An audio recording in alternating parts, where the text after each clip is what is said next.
Venice is not only the place I was born, it's still my home. It's a very famous place known for canals, churches, tiny bridges, gondolas, and masks.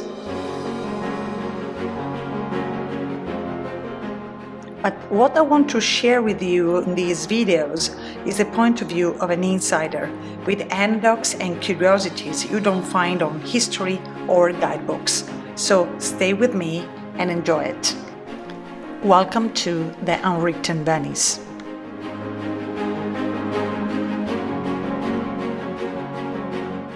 The beauty and power of the city developed during centuries of trading and, at the same time, of influences from all over the Mediterranean Sea. The ships that entered the lagoon brought with them silk from China, spices from the Middle East, gold, fish, and other beautiful and useful things that were sold at the Rialto area, that at the time was the stock exchange market. But the threat was always looming and was brought by ships, merchants, sailors, and travelers: the plague.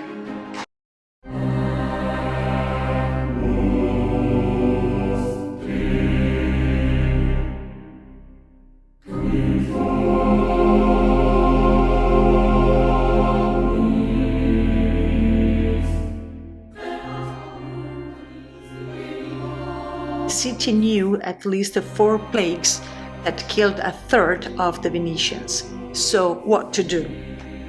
As first, the city promptly appointed delegates to control the house cleaning, ban the sale of dangerous food, close public places, even the churches.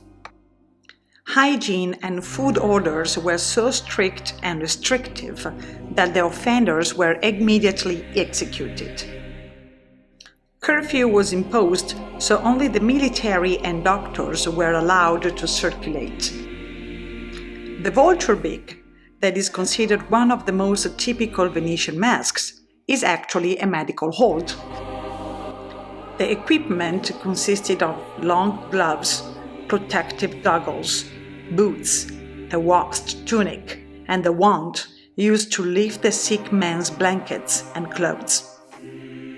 The mask contained a gauze filter soaked in essential oils on the mouth and kept in herbs, considered effective in keeping the disease away and relieving the stench.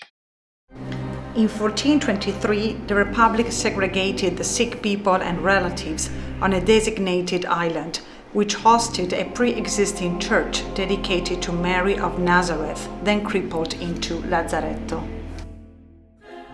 As the island was not enough, in 1468 another area was chosen and named the New Lazzaretto.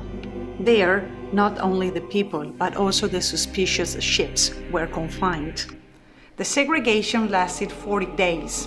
In fact, the word quarantine is originated by the Italian quarantina, that means more or less 40. This has no scientific value, but in the Judeo-Christian tradition, this is a period of time of spiritual preparation, purification, or penance. As examples, we have the universal flood that lasted 40 days and 40 nights, or Moses that heard the word of God on the Sinai, and Jesus that spent 40 days in the desert fasting. So the term quarantine returns in these particular days as a method to cope with the threat of coronavirus. Compared to the past, however, it is not actually 40 days, but rather a period of time of about 14.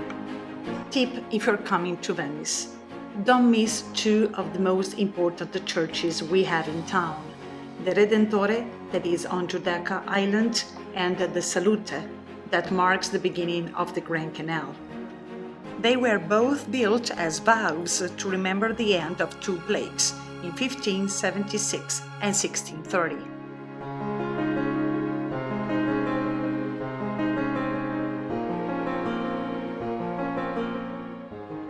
So thank you for watching. If you love this video, please subscribe and share.